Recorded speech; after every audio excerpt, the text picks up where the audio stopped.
name is Michael Bosey. Welcome to episode number 106 of Marketing Without the Marketing, where I try to teach you soft touch marketing techniques, which, are not only more respectful to your customer, but are more effective too.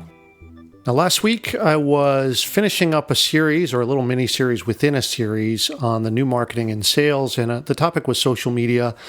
And, I wanted to cover something that kind of bugs me a little bit. I wanted to sort of get this out in the open because it's something I hear a lot.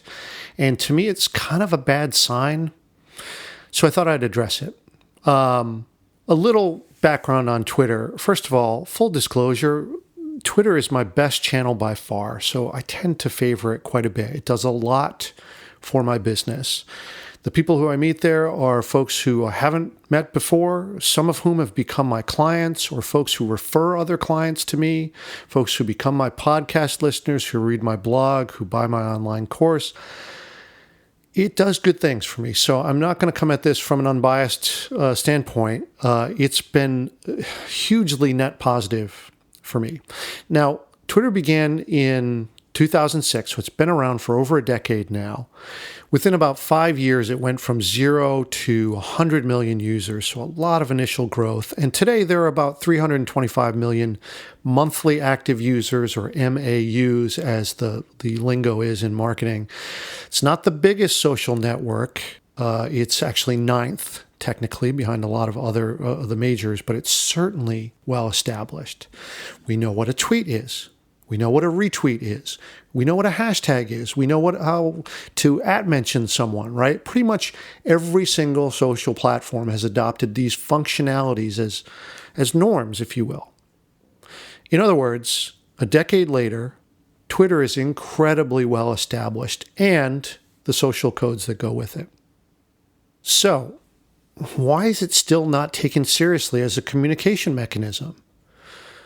You get free worldwide text messaging connecting the entire world, for all intents and purposes, up to the minute breaking news from global issues to very local issues. It's a key tool for rescue efforts during natural disasters or live reporting from people on the scene, right? And of course, now you see people using Facebook Live for this too. It's been an organizing mechanism for social movements. It's changed lives and even saved lives. In some ways, I kind of think of this now as it's like a public utility. I mean, if it weren't privately owned. But again, the point here is that it's very, very well established. But you can hear it in the language. People diminish its importance. Listen closely, and you'll hear the phrase that I want to focus on here, which is tweeting out. Not tweeting, tweeting out. You'll hear this from your friends using it this way to famous people too. I've heard Anderson Cooper use this phrase, a professional journalist tweeting out. What does this say about how you think of this medium? I mean, what are you doing, right? You're publishing short form content, 140 characters with a link, an image, a video, a poll, whatever. Do you say posting out to Facebook? Do you say publishing out to your blog? To me, when you say tweeting out, it says to me that you think less of this medium. And hey, look, that might be understandable. Okay, but let me bring it home to the point that I want to make here. This attitude of not taking it seriously is not going to help you make progress in building your audience. You write to connect. You publish it somewhere to distribute it. Someone reads your writing and you get something out of it, right? Or maybe they respond, yay, awesome, right? Or maybe they don't. But the point is we connect over writing, and tweeting is real writing. If it's used to make a connection, to build trust, and to build a relationship, then it's real writing. And don't underestimate the power of what this medium can do. I mean, okay, 140 characters, yes, incredibly limiting, but that means that you really need to find the right 140 characters, doesn't it? You really need to focus, and you really need to be a good writer to harness its power. And the fact is, this is no different than any other medium, any other form of conversation or communication. Good writing leads to change, right? You can learn something new, see a different perspective, or even amend or adjust your view on a topic, or, it's even just to make you laugh. I mean, that's value in and of itself. And if you don't think that a tweet can do that, I'm not sure what to tell you, because there are countless examples of tweets that had power way beyond a mere 140 characters. Now, of course, not all of them are going to be that, right? It's just like any other medium. There's tons of crap out there. But don't go into this thing thinking that none of them can be that, right? The good stuff is always going to rise to the top. And of course, we see examples that will prove that wrong too. But here's the thing. If you're going to use this as a business instrument, what can you do about it? I always say this, get better at it. And like anything that you want to get better at, it's going to take practice. The cool thing about this, doing social, doing tweeting, is it's super fast-paced. It happens in real time, meaning that you're going to get immediate feedback. Did you hit a nerve? Did you do something that forced something positive? Awesome. Oh, did you step in something and, get some negative feedback? Okay, like these are good things to know so that you can adjust. But also, here's the thing. Even if you make a mistake, the half-life of a tweet is very, very short, right? Because of this flood of content, this stream. So that means, look, get out there and make your mistakes, right? So you can learn.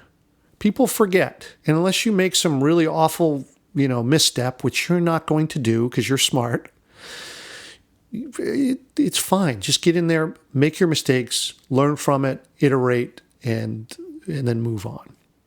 And of course, look, there are examples where tweets infamously caused a lot of trouble for the tweeter, most notably our president, but other people who have lost their jobs because of it or whatever. So you got to be careful. But look, this is just communication. It's just writing. If it's something you wouldn't say in your blog or in person or whatever, in a group at work, then you shouldn't be tweeting it, right? Think twice before you do that. That's the one thing. It's just don't get caught up in the, the sort of ephemeral nature of it where it's going super fast. Yes, people will forget, but, just exercise good judgment, just like I know you would. But here's the thing, for the most part, I feel like my experience has been very positive. I've had people who have disagreed with me, who have got into, light arguments about. Very rarely do I have a really negative experience. And I really believe that the reason for that is I go into it with a positive intent. Like my goal is to get in there and say, all right, here, I'm going to try to help you with stuff that I know. I hope that it's useful to you. Here's a link to a podcast episode or to my blog or whatever. Hope that it gets you to think differently, gives you a new perspective, whatever. But I give the sense that, look, whatever it is that you learn from me or you don't, I'm rooting for you. I want small businesses to succeed. I want independent authors and musicians and artists to succeed. And that's my intent, to go in and help. If you don't want the help, that's fine. And if you disagree with it or you've had another experience that you wish to share, awesome. I love to hear that. But I really believe that when you go in with a positive intent, that's what you get back for the most part. And that's been my experience. So, if you're kind of new to this or you thinking about ramping it up a little bit more or whatever, that would be my advice to you, is to just go in, put positive in, and you'll get positive out. And I know the nuances can be tough on this, right? It has its own code and everything. I have a few free videos on YouTube that might help you with these nuances. I do sort of screen shares of my own account so you can see sort of how to do this. I call it the Twitter Basics series. There's 3 parts in this just because I thought these were the hard things or the more nuanced things beyond the very basics. But, so for instance, the finding the right content mix in your feed, the etiquette of following and following back, a really, really important thing to understand if you're going to go in and try to build a community in Twitter. And then direct messages, which, the automated ones are a big pet peeve of mine. And I talk a little bit about that and how to manage that in the third one. So I left links in the show notes for you, so I hope that you'll find those to be helpful. Why not? And then, after seeing the videos or whatever, hit me up on Twitter. My handle is @mbozzi, MBOEZI. If you find anything else about Twitter to be confusing or, but here's the thing I would say. I feel like I'm pretty good at Twitter. Just watch how I do it. Watch how I manage it. Watch how I interact. If that helps you learn this better, then awesome. Like, that's great. Or if you raise a hand and say, hey, listen, I'm confused about this topic. I mean, maybe I can make another video for you or, cover it here in this podcast or on my blog or whatever. But all this is to say, get yourself better at it and call it what it is. It's tweeting, and treat it for what it is. It's writing. And just this simple adjustment is going to make you better at it and better at connecting with people using this amazing platform. So that'll do it for today. I really appreciate your attention. As always, thanks for listening, and we'll see you next week.